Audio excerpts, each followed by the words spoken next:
প্রথম রোজায় ছোলা ভুনা মুড়ি মাখা খেয়েছিলাম, আর আজকে আবার মন চাইলো সেটা খেতে।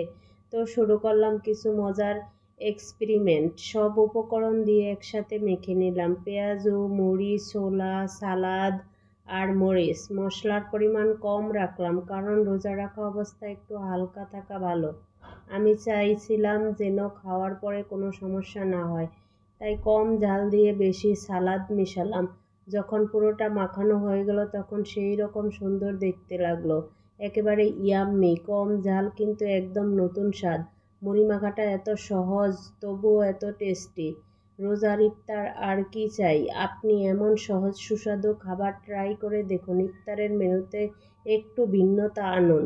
এভাবেই রোজার দিন কিছু নতুনত্ব নিয়ে আসুন। আর হ্যাঁ, এই মুড়ি মাখা একবার খেলে বুঝবেন, ইফতার মানে শুধু খাবার নয়, কিছু সুন্দর মুহূর্ত তৈরি করা।